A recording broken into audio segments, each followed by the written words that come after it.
uma coisa do iceberg desse tamanhozinho. A coisa é muito mais séria do que a gente pensa. No geral, a pessoa envolvida, ela está ciente. Como é que é? No geral, a pessoa envolvida na questão, ela está ciente da verdade e tudo mais. Ela está, mas não é bem assim, porque a pessoa que está sofrendo quente dentro daquele processo, nem sempre ela tem discernimento para avaliar o processo real. Ela só vê aquilo que diz respeito a ela, aquilo que faz mal para ela, aquilo que está chateando, que está criando problema. Então o discernimento é muito difícil aí. Você entendeu, né, o nível disso? Entendi. Valdo, Sim. aqui em cima no B. Professor, em resultado aí dos processos de comemoração aí do Chico Xavier, eu recebi duas perguntas de duas pessoas. Tentei responder, mas voltaram novas perguntas, então eu achei melhor talvez fazer essas perguntas aqui e depois pedir para essas pessoas assistirem aí o vídeo da tertúlia. Ok. A primeira seria sobre a Otília Diogo, que foi aquela médium lá dos eventos de Uberaba de 1964. Então a pergunta seria, ela era uma médium autêntica? E aqueles eventos foram reais ou foram fraudulentos? O caso todo é o seguinte, deixa eu explicar como é que foi. Essa Otília Diogo não era conhecida nem do Chico, nem de mim. Aí teve uma revista, que o nome é daquelas tipo Fax Forte, uma coisa dessa, que trouxe uma reportagem sobre o caso dela e a freira que estava materializada, segundo eles. Eu examinei aquilo e falei assim, é difícil da gente admitir isso aqui, hein? Falei com o Chico. O Chico falou assim, que tal a gente fazer pesquisa dessa também? Vamos fazer pesquisa dela. Eu falei assim, bom, nós estávamos no Rio. Eu comprei a revista em Ipanema. Aí eu falei assim, então nós temos que ir embora para Uberaba para fazer o teste, entrar em contato com essa senhora, saber quem é, como é que é, para fazer o teste. Agora, com isso nós não falamos nem que ela era fajuta e nem que era real. Você está entendendo? Nós queríamos era fazer pesquisa. Eu devia fazer pesquisa de médio, tudo quanto é jeito. Do jeito que eu estava falando aqui, ó, eu nunca falei aqui muito das pesquisas que eu fiz, por exemplo, com médico psicógrafo. Um monte deles. E muita bobagem, muita coisa certa que a gente pescou com isso. Agora, então, veja. A partir disso, então, o que nós fizemos? Pegamos as malas e voltamos para Uberaba. E lá nós começamos a articular o povo, começamos a entrar em contato com essa senhora para ver se ela topava fazer uma pesquisa junto com os médicos que eram meus amigos. Eu tinha 17 médicos que trabalhavam comigo nessas pesquisas. 17. Aí, então, a gente faz. Mas um amigo do Chico, que era repórter, ficou sabendo que nós estávamos fazendo aquilo, falou assim, a Cruzeiro pode ir aí, com tudo quanto é aparelhagem, eu falei assim, ó, seria bom vocês arranjarem infravermelho, arranjar tudo aquilo que eu mesmo já sabia, que a gente já usava, aquelas coisas todas, já tinha jeito de tirar fotografia, tipo infravermelho, com aquele negócio. Eu falei assim, ó, nós topamos tudo, nós queremos fazer uma pesquisa. Aí eu abri meu consultório, fomos arranjar um aparelho de ar-condicionado importado para colocar lá, para baixar a temperatura, para ajudar. Mas eu falei, primeiro eu quero examinar a senhora, vamos ver quem é. Então ela veio com o marido dela, um marido muito simples, uma pessoa muito boa, digna, lá com o negócio junto com ela, e a gente examinou. Eu examinei a moça e falei assim, olha, ela é ectoplasta, realmente é. Agora, sobre o fenômeno, vamos examinar para ver o que é. Aí fizemos a pesquisa. Foi feita lá a reunião. Tinha 6 repórteres lá no Cruzeiro. Quando acabou o negócio, eu quis ouvir cada um deles, rapidinho ali. Tinha uns que falaram assim, não, realmente tem algumas coisas estranhas nela. Agora, eu falei com a turma, mas vocês tiraram as fotos, eu estou interessado nisso. Ela é fajuta ou não é? Vamos ver como é que é esse negócio. Porque o processo todo é esse. Vamos ver como é que é isso. Porque isso de aparecer aqui, vocês sabem. Eu sei como é que é esse processo de fajutagem. O que eu tenho visto mais aqui é médio farsante e mistificador. Então, eles saíram.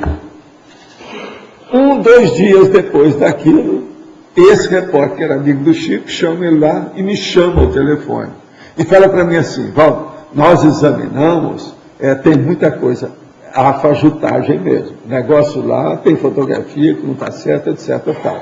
Assim, então, nós agora podemos falar. Eu disse, não, mas o melhor é vocês não falar pelo seguinte, o Cruzeiro resolveu vender as revistas através disso. Eles vão fazer um escândalo, vão fazer uma tempestade publicitária. Eles não vão fazer isso em cima do Chico, porque o Chico é um mito. Naquela ocasião, a Brigitte Bardot vinha para o Cabo Frio, aquele negócio. Então ele falou assim, é igualzinho a Brigitte que está chegando aí. A gente não vai combater a Brigitte, tem que falar a favor dela. No Chico é a mesma coisa. Agora, se nós precisarmos de falar, Val, nós vamos falar sobre você. A tempestade vai ser sobre você. Porque você é que é o dono do consultório. Você que articulou tudo para fazer a experiência.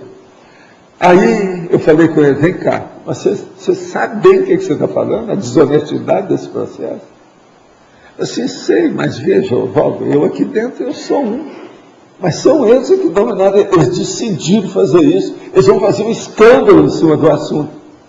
Não tem jeito. Assim, e como é que vai ser? Você olha, a turma acha que o melhor é vocês dois sumirem. Durante a temporada, você desapareça. Por quê? Vai ser uma tempestade em cima do processo. E nós vamos usar muito seu nome nessa história toda para saber. Agora, a hora que ele falou isso, o Chico está lá, eu vi que tinha os negócios tudo para o Chico, isso, a gente uberaba. Eu viro para ele, quando aquilo muda assim, tudo na minha frente, eu vejo o que vai acontecer com ele. Aí eu comecei a falar por telefone. Escuta, eu estou vendo aqui o que vai acontecer. Vocês vão vender muita revista, mas não vai ficar pedra sobre pedra. Todos vocês, vai haver briga, vai haver processo. Olha, do jeito que eu estou vendo, vai ficar pedra sobre pedra. Pode até morte capaz de acontecer com isso. Estou vendo coisas horríveis nesse processo. Com isso, eu não quero ser a caçamba do terror e nem boca de sapo. Mas estou vendo a coisa na minha frente. Olha bem o que vocês vão fazer. Assim, Valdo, não adianta nada falar essas coisas para esse povo, porque eles não admitem isso, você sabe. Eles querem vender revista. Agora, o que acontece? A partir daquilo, então, eles publicaram 14 edições sobre o assunto. Entende? A primeira edição tinha até na capa a fotografia. E eles deixando o negócio na dúvida para ver como é que era para causar celeuma. E nós sumimos. Nós fomos para uma fazenda no sul de Goiás, de um amigo nosso, e ficamos lá. De cara, nós ficamos lá quase 10 dias. Lá na Mateira, fazenda da Mateira. Na área da Mateira, no sul de Goiás. Depois nós viajamos para outro lugar para não aparecer, porque era uma bagunça a situação toda. Aí começaram as brigas todas do processo, para saber o que era. Nem o Chico, nem eu, nunca falamos o que é que tinha naquilo. Agora, o que se passa? Depois disso, a gente viu a moça e ela subiu vinho, porque ela ficou conhecida no Brasil, até no exterior com aquilo.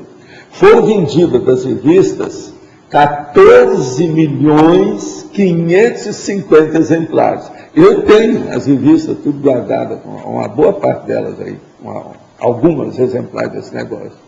Outra coisa também, aquilo durou 4 meses. Foi de fevereiro até mais ou menos maio, junho de 1964.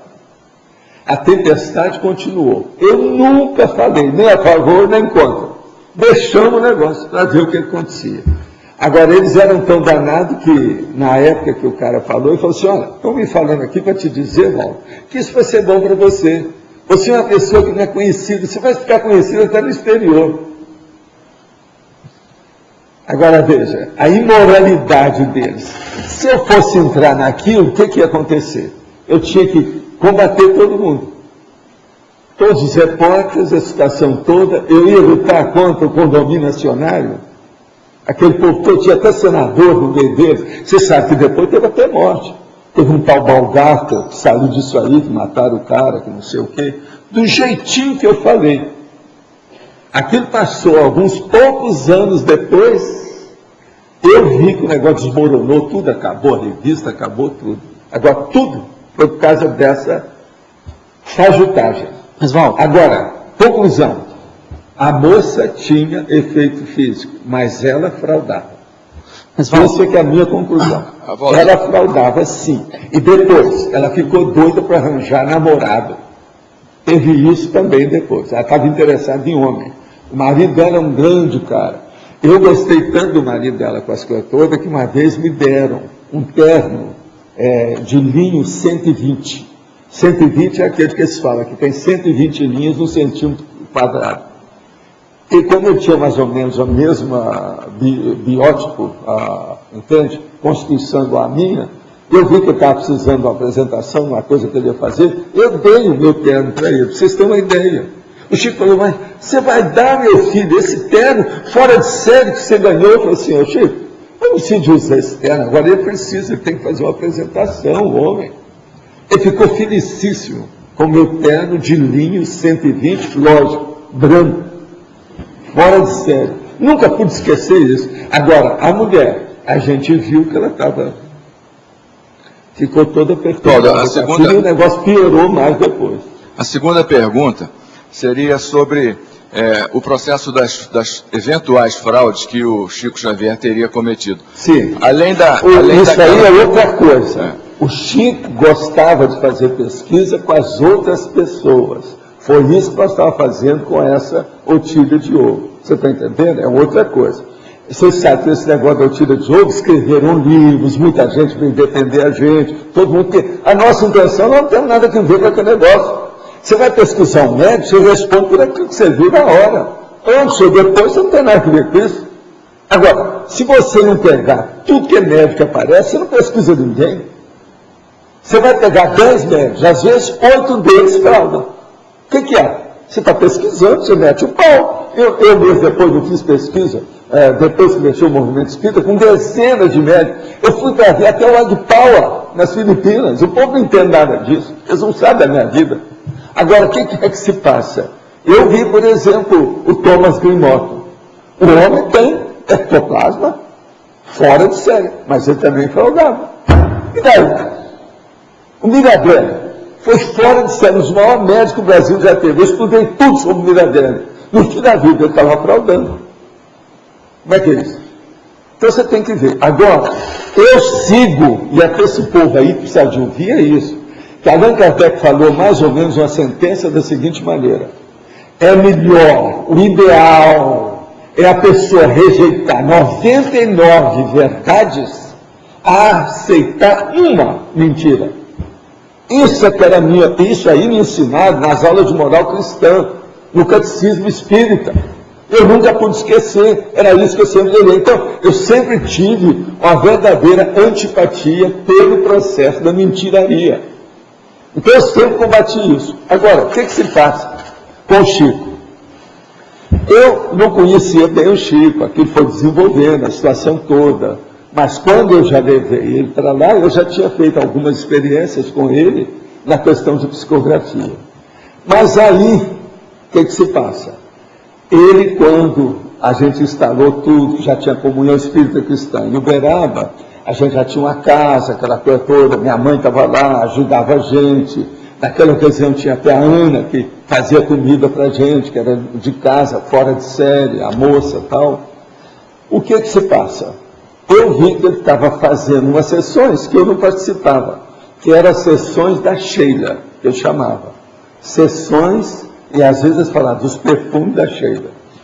Eu falei assim, eu não vou nisso, que é ele que está fazendo. Eu não via que o Chico tivesse olorização, que é esse fenômeno, e que nem ele tivesse esse nível de capacidade de ectoplasmia dos outros médicos. Eu nunca vi isso nele. Então, eu nunca participei daquilo. Mas, um dia, como era casa, aquele negócio todo, um dia ele saiu, foi lá para ver um negócio no correio, não sei o que, na cidade.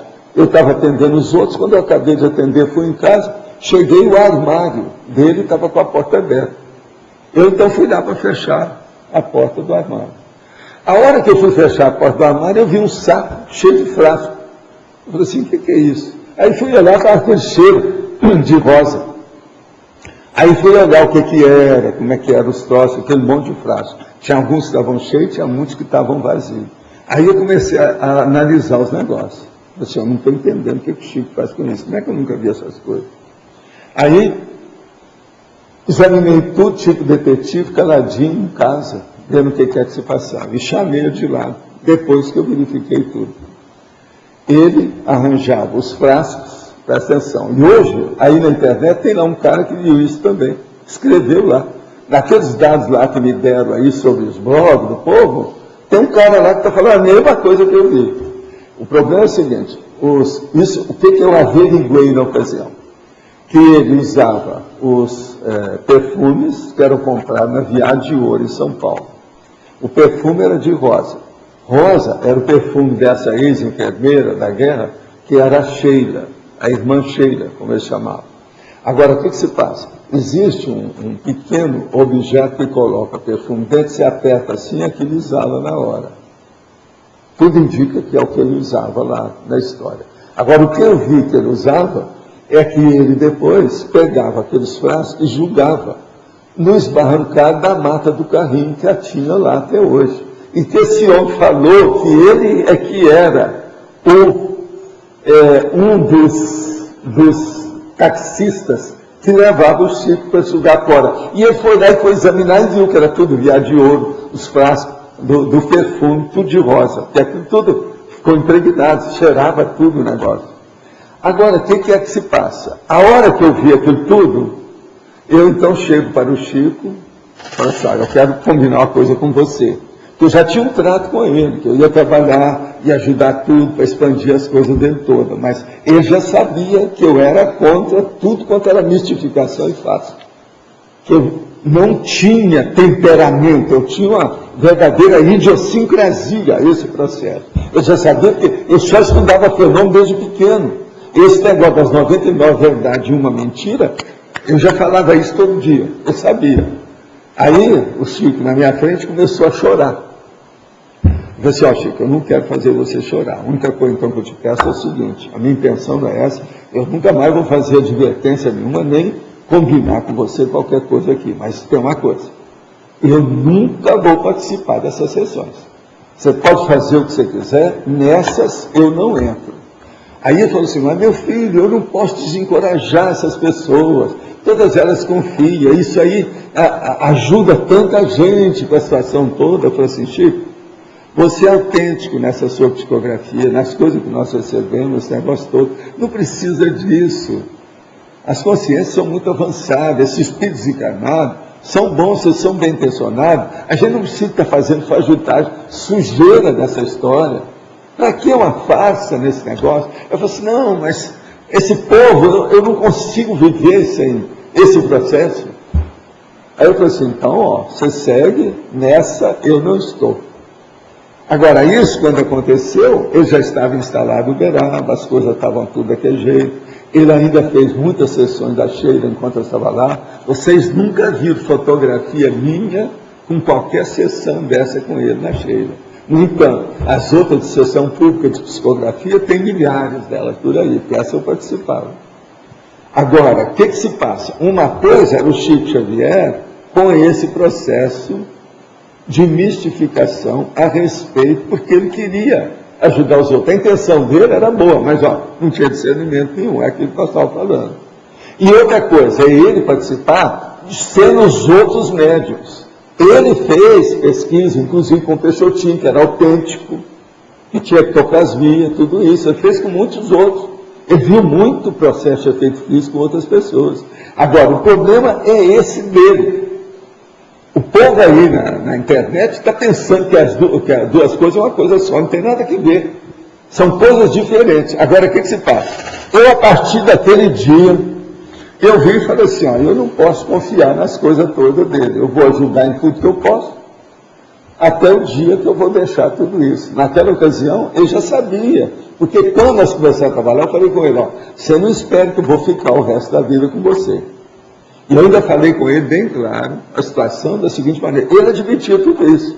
Agora, eu penso que lá no fundo, ele esperava que eu fosse mudar com o tempo, devido à parafernália daquele monte de gente, a liderança do trabalho de assistência nosso. Eu falei assim, eu não vou. O meu problema é estudar o processo de fenômeno pelo lado científico, ver o caso de discernimento, de racionalidade, lógica. Eu quero é ver por esse aspecto, porque A ciência é o menos pior dessas linhas de conhecimento toda que tem por aí. Não é nem a filosofia, nem a religião para mim, nem a arte.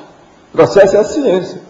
Então eu falei com ele, a minha diferença, o meu argumento com ele me reconheceu na seguinte maneira. Eu falei assim, olha, Chico, veja bem você. Ele se chama de Chico Xavier. Você não fez nem o curso primário. Agora eu não, eles me chamam de Valdo Vieira, meu nome inteiro, eu não tenho apelido aqui. Outra coisa, eu estou terminando o meu, naquela ocasião eu já estava terminando, já estava no fim. Eu estou terminando meu 2º ano de curso superior. A minha responsabilidade nessa minha vida é enorme, você não tem. Você não chegou a estudar, você pode fazer essas suas coisas do jeito que você quer aí e levar isso tudo pela tarefa da consolação. Mas eu não estou nessa. Eu tenho que entrar na tarefa do esclarecimento. Eu já fiz, são 2 cursos superiores, eu tenho que responder por isso.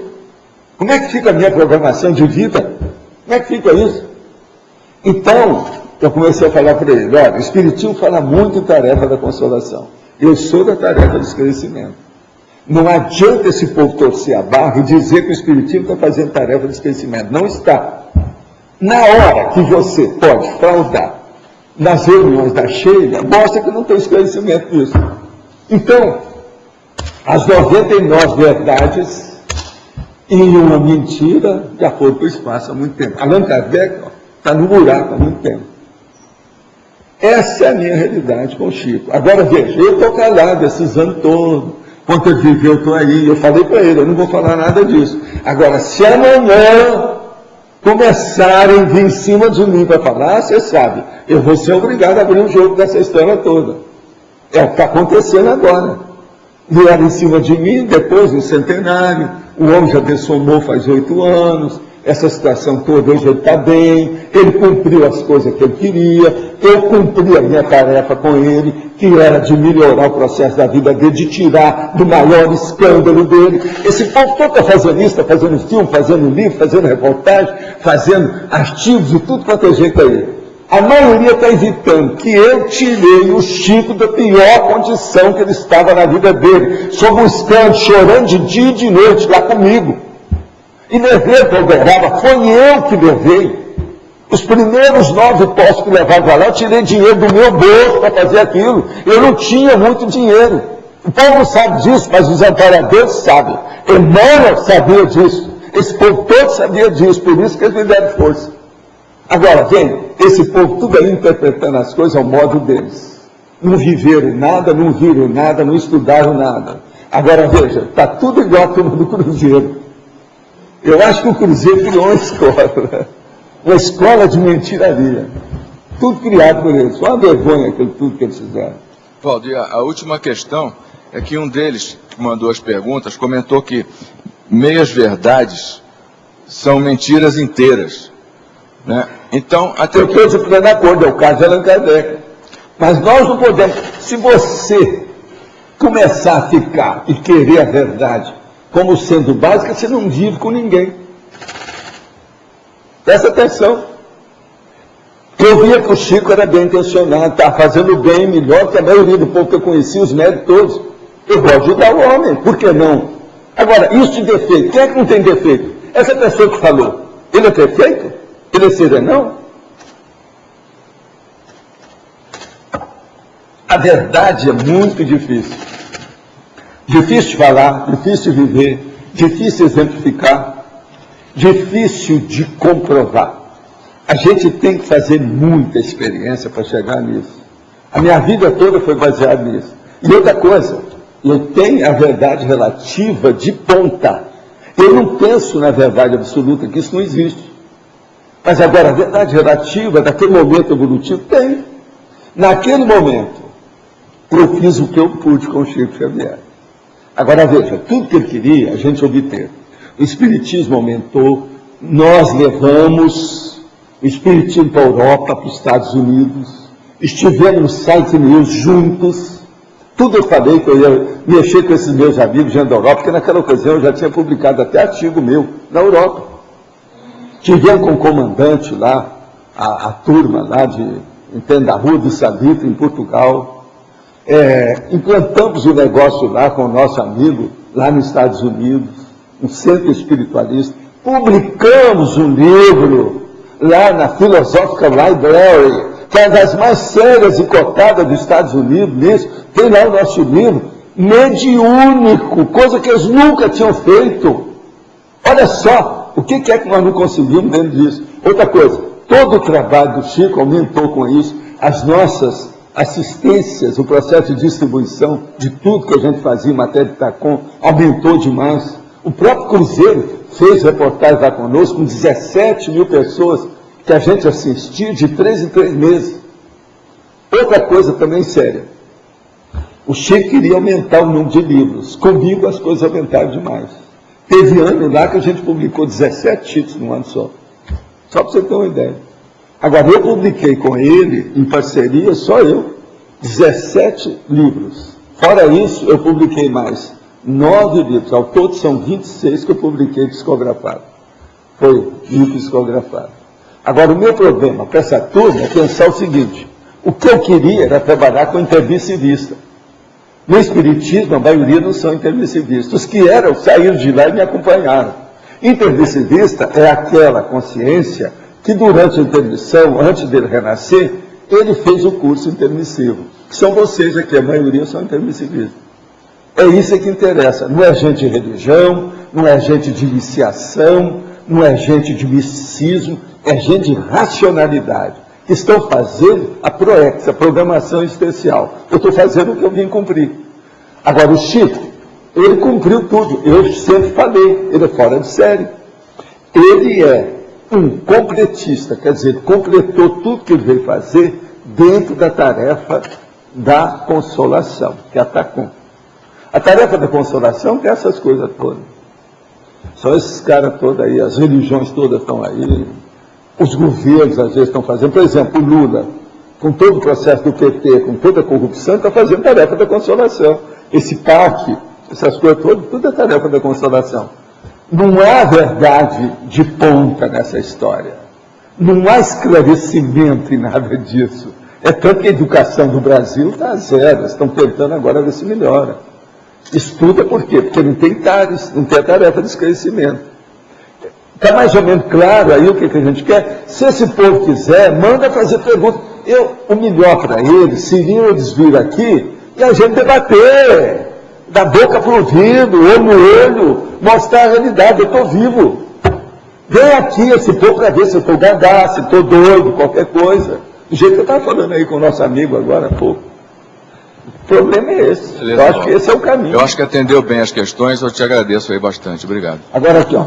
Foi anunciado pela Espanha o primeiro transplante total de rosto, cirurgia comandada por João Pérez Barreto, que levou 22 horas e envolveu 30 especialistas.